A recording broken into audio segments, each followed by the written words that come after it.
The conference room on the 42nd floor of Richardson Tower had floor-to-ceiling windows overlooking the city skyline. I'd always loved this view, ever since Dad used to bring me here as a kid, letting me spin in his executive chair while he worked on weekends. Now 23 years later I sat in the same room, but in the furthest seat from the head of the table, the spot reserved for observers with no voting power. My Uncle Richard stood at the presentation screen, his expensive suit perfectly tailored, his silver cufflinks catching the afternoon light. He'd always been the charismatic one, the one who knew how to work a room. Next to him sat my cousin Brandon, smirking as he scrolled through his phone, clearly bored by the formality of it all. As I was saying, Uncle Richard continued, clicking to the next slide, the merger with Gallagher Industries represents a $200 million opportunity. My brother, God rest his soul, would have wanted us to take bold steps to expand the family legacy. I kept my expression neutral, my hands folded calmly on the notepad in front of me. I'd learned early in life that showing emotion only gave people ammunition. The terms are straightforward, Richard went on. Gallagher gets 40% of Richardson manufacturing in exchange for their distribution network and international contacts. We maintain majority control, expand into 6 new markets and triple our revenue within 5 years. Board member Patricia Chin nodded enthusiastically. The projections look solid, Richard. Your leadership has really turned things around since. She paused, glancing at me uncomfortably. Well, since the transition. Since my brother's death, Richard said smoothly. You can say it, Patricia. Thomas knew the business needed strong leadership. That's why he trusted me to step in as CEO. I didn't correct him. Not yet. Board member James Morrison leaned forward. What about the voting structure? This is a significant equity transfer. All family shareholders are in agreement, Richard said. Brandon and I control 51% between us. My sister Linda holds another 12% and she's already signed off. He gestured toward a woman in her 50s sitting near the windows. My Aunt Linda offered a tight smile but didn't meet my eyes. That's 63% in favor, Richard continued. More than enough to approve the merger. We can move forward immediately. What about Emma? Asked David Park, the company's CFO and one of the few people in the room who'd worked directly with my father. She holds shares too, doesn't she? The temperature in the room seemed to drop several degrees.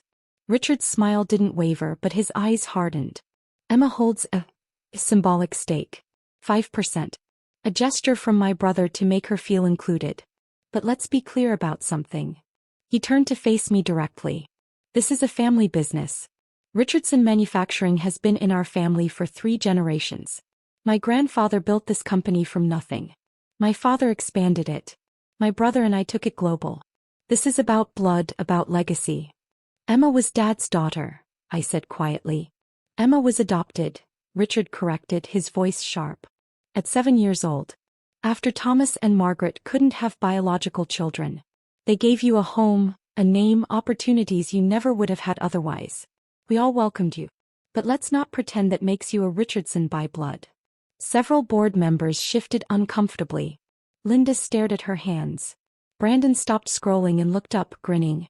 This isn't personal, Emma, Richard continued, his tone softening into something that might have seemed kind to someone who didn't know better. Your family in the ways that matter. But when it comes to business decisions, significant decisions that affect the legacy my father and grandfather built, those need to stay with blood relatives. People who have Richardson DNA, who understand what this company really means. I understand what it means, I said evenly. Do you? Brandon spoke up for the first time, leaning back in his chair with his arms crossed. Because Dad and I have been running this company for 3 years while you've been doing. What exactly? You work in the marketing department, right? Entry level. Associate level, I corrected. Right, associate level. Brandon smirked. 3 years after graduating college and you're still making PowerPoints about brand awareness. Meanwhile, Dad's negotiating $100 million deals. Maybe stick to what you know, cuz. The way he said cuz made it clear he didn't consider me one. Richard held up a hand. Brandon, that's enough. Emma contributes in her own way. He looked at me with what I'm sure he thought was paternal warmth. But he has a point, sweetheart. The adult table is handling this. You don't need to worry about complicated merger negotiations. Your 5% will benefit from our decision. That's what matters. Patricia Chin cleared her throat. Perhaps we should move to a formal vote? I have another meeting at 4. Excellent idea, Richard said, moving back to the head of the table. All in favor of approving the merger with Gallagher Industries as presented. Point of order, David Park interrupted. Don't we need all shareholders present? I thought Thomas's estate planning required. The estate was settled 3 years ago, Richard cut him off. Everything was distributed according to Thomas's will. I have controlling interest as CEO and majority shareholder. Linda and Brandon hold their shares. Emma has her 5%. The math is simple. David frowned, looking at me. Emma, do you have any objections to the merger? All eyes turned to me. Richard's expression remained pleasant, but I could see the warning in his eyes. Don't embarrass yourself. Don't make this difficult. I smiled politely. I'd like to review the full terms before the vote. The full terms are in the presentation, Richard said impatiently. I'd like to review them with my legal counsel. The room went very quiet. Brandon laughed. Your legal counsel? What, did you hire a lawyer with your associate marketing salary? I think everyone has the right to legal representation when making financial decisions, I said calmly. Richard's jaw tightened. Emma, this is a board meeting, not a family therapy session. We don't have time for. Actually, David Park said slowly, pulling out his copy of the corporate bylaws. According to Section 4.3, any shareholder representing more than 2% equity can request a 48-hour review period with legal counsel before voting on major structural changes. A merger of this size definitely qualifies. Richard's pleasant facade cracked slightly. David, that's a technicality from the 1980s that nobody's ever. It's in the bylaws, David said firmly. If Emma wants to exercise that right, she can. For 5%. Brandon said incredulously. We're going to delay a $200 million deal for 5%? It's not about the percentage, Patricia Chin said, though she looked uncomfortable. It's about following proper procedure. If Emma wants time to review with a lawyer, maybe we should. No, Richard said flatly. The charm was gone now, replaced by cold authority. Absolutely not. This deal has a time-sensitive component. Gallagher's board meets next week. If we don't approve today, we lose the opportunity. Emma's 5% doesn't get to hold the company hostage. He turned to me, and for the first time I saw genuine anger in his eyes. Let me be very clear, since you seem to be confused about your position here. Your father, my brother, left you a token stake out of love. Out of obligation to the little girl he raised. But you are not a decision-maker in this company. You are not equipped to understand deals at this level. And you certainly don't have the authority to delay critical business operations. I'm not trying to delay anything, I said. I'm asking for legal review, which is my right as a shareholder. You're right. Richard's voice rose. Let me tell you about rights. My father had the right to build this company from nothing. My brother and I had the right to inherit it, to expand it, to make it what it is today. You have the privilege of benefiting from our family's work despite not being blood. That's not a right. That's generosity. Linda finally spoke up, her voice soft. Richard, maybe we should just. Stay out of this, Linda, Richard snapped. He focused back on me. You want to know the truth, Emma? Thomas felt guilty. He and Margaret spent years trying for a biological child, failing over and over.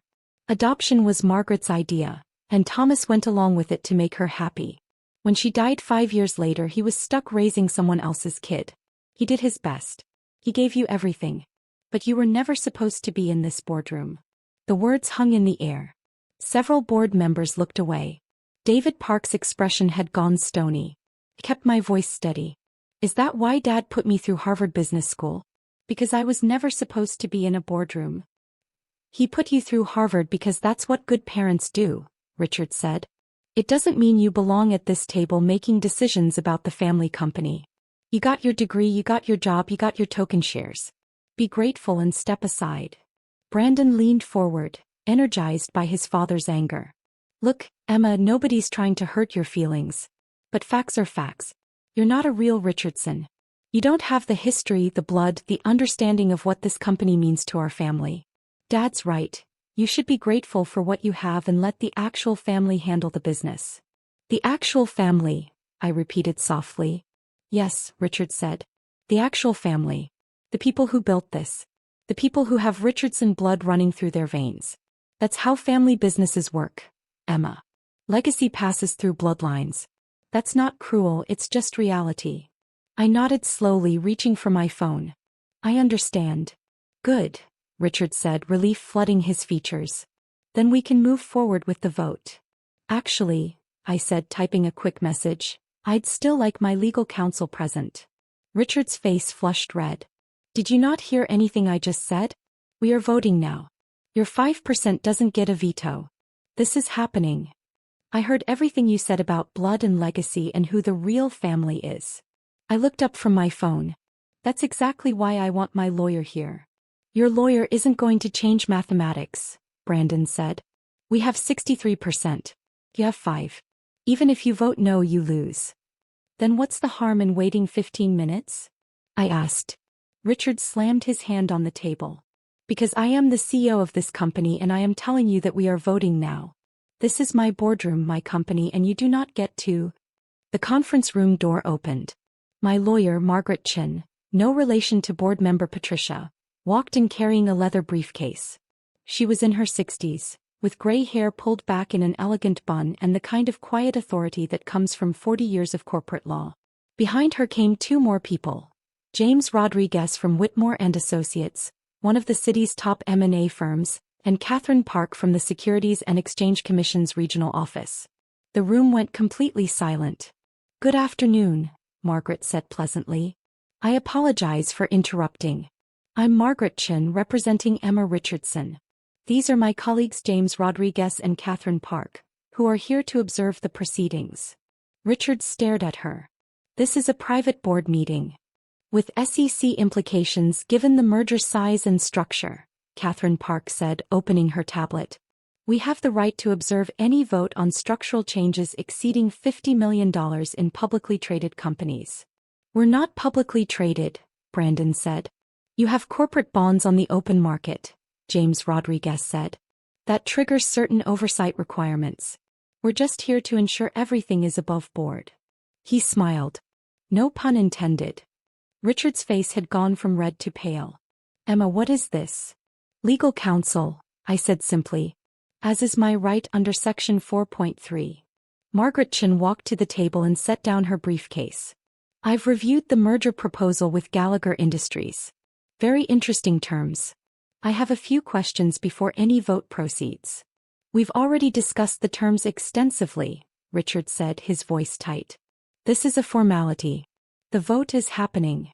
The vote will happen when all shareholders are properly informed, Margaret said. He pulled out a document. Mr. Richardson, you stated that you control 51% of company shares between yourself and your son, correct? That's correct. And you stated that this gives you majority control, making Emma's 5% essentially symbolic? Yes, Richard said impatiently. The math is simple. 51 beats 5. Indeed, Margaret said. Math is important. Let me ask you something. When was the last time you reviewed the complete shareholder registry? Richard frowned. What? The shareholder registry. The official document listing all ownership stakes in Richardson Manufacturing. When did you last review it?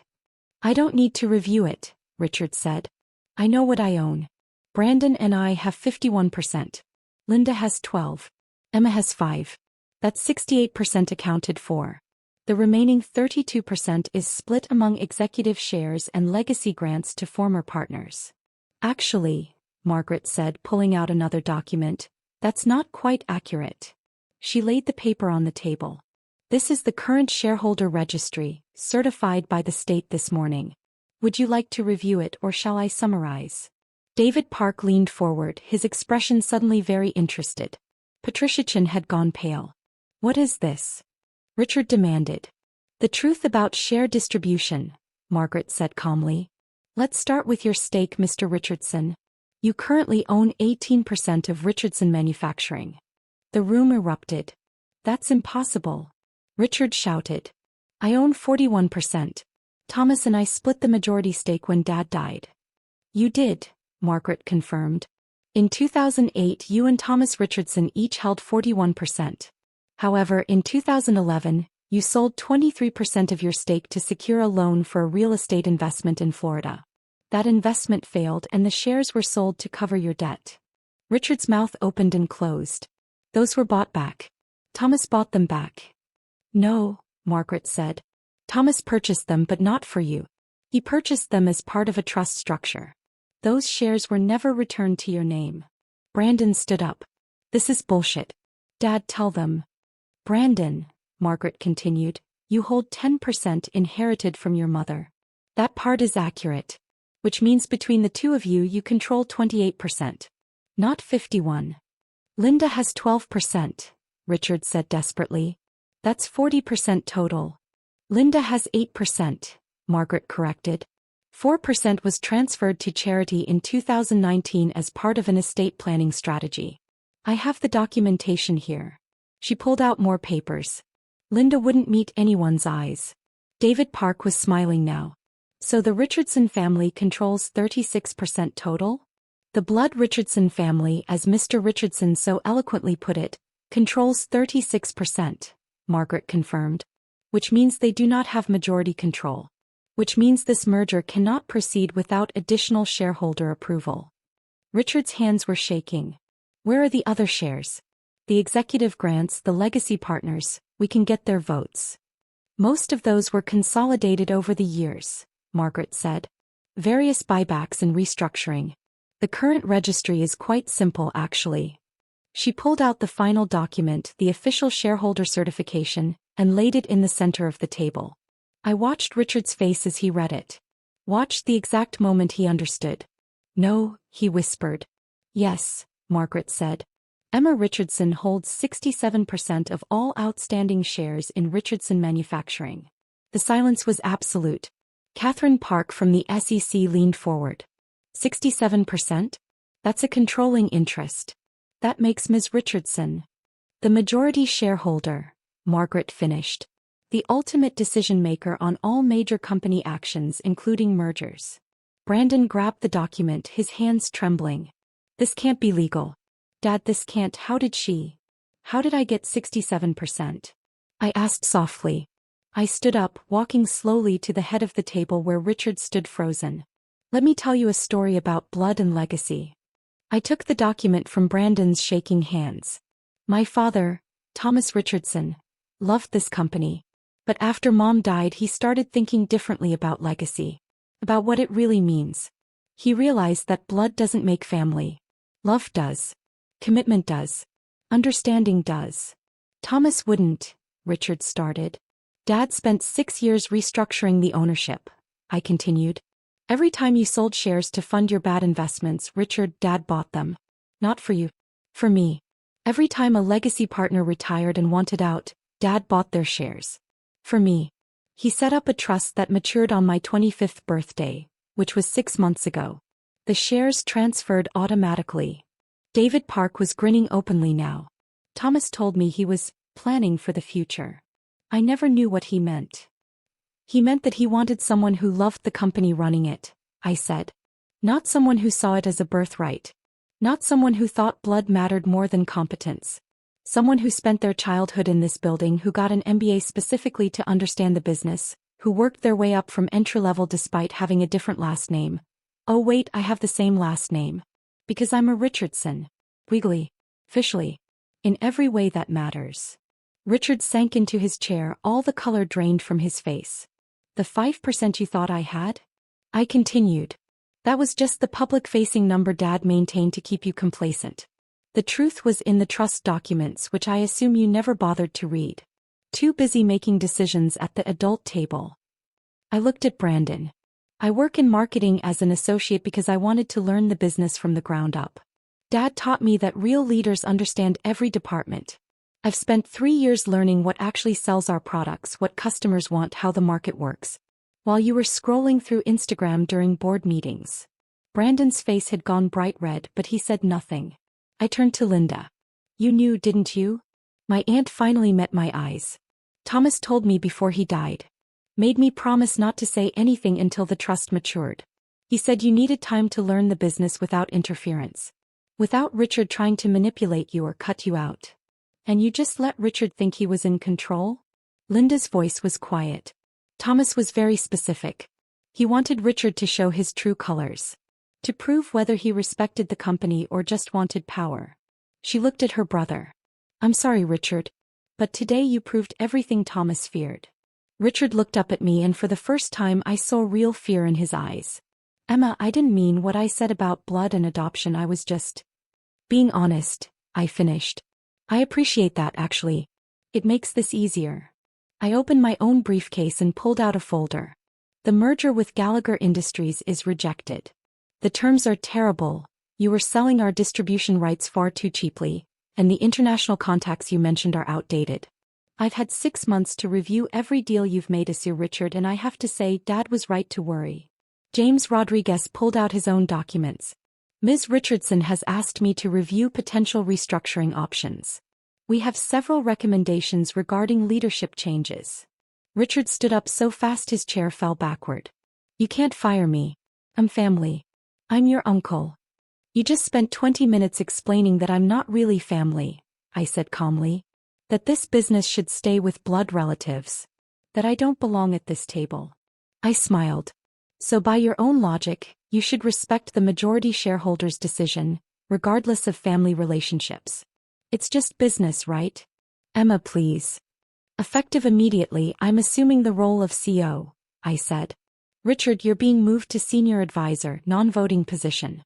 Brandon, your position as VP of Development is under review pending an audit of your project outcomes over the past 3 years. Linda, I'd like you to stay on the board if you're willing.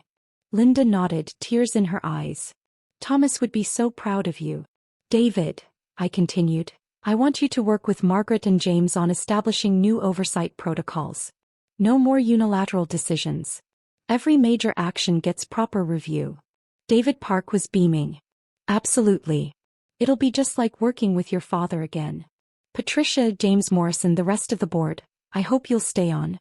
I value your experience. But let's be clear.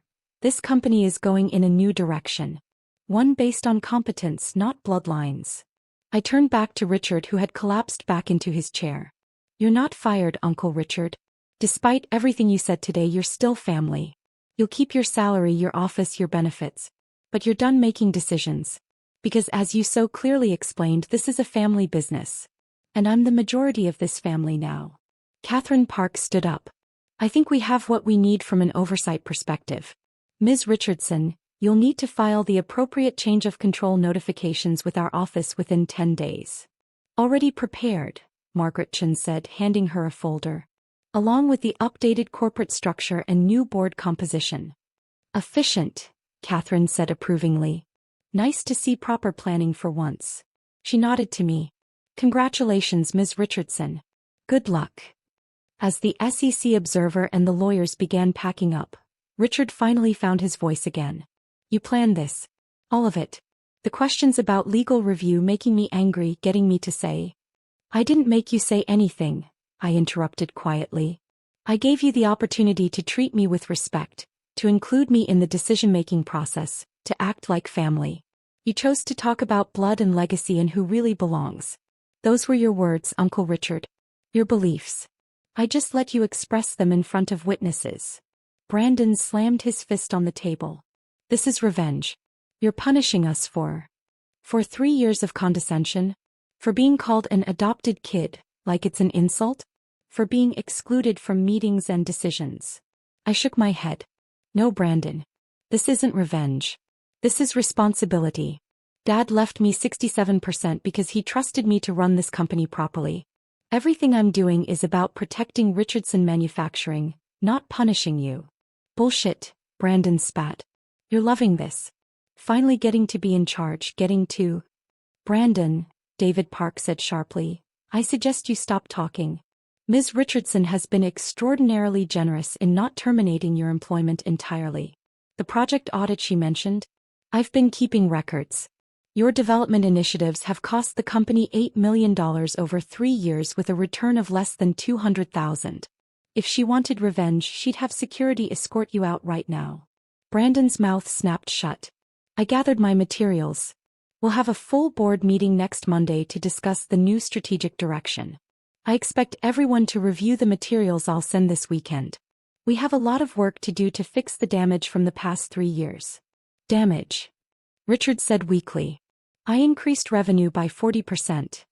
You increased gross revenue by cutting quality control, outsourcing key manufacturing, and underpaying staff, I said. Net profit is up 12%, but employee turnover is at 60%. We've had 3 product recalls and customer satisfaction scores have dropped 28 points. I've spent 6 months analyzing every metric, Richard. Dad built this company on quality and reputation. You've been sacrificing both for short-term gains. David Park nodded. Thomas always said sustainable growth beats quick money. Which is why the new strategy focuses on rebuilding quality, investing in staff development, and establishing long-term partnerships instead of quick mergers. I looked around the table. Richardson Manufacturing was built on the idea that if you make the best product and treat people well, success follows. We're going back to those principles. I picked up my briefcase and walked toward the door. Margaret Chin fell into step beside me. Emma, Richard called out. His voice was broken. Please. I'm sorry. I didn't mean what I said about you not being family. You're family. You're my niece. I thought. I stopped and turned back. You thought what, Uncle Richard? That you deserved control because of your DNA? That adoption made me less than. That Dad's love for me was just obligation.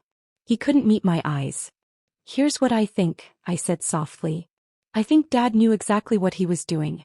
He gave you 3 years as CEO to prove yourself. 3 years to run the company, make decisions, show leadership.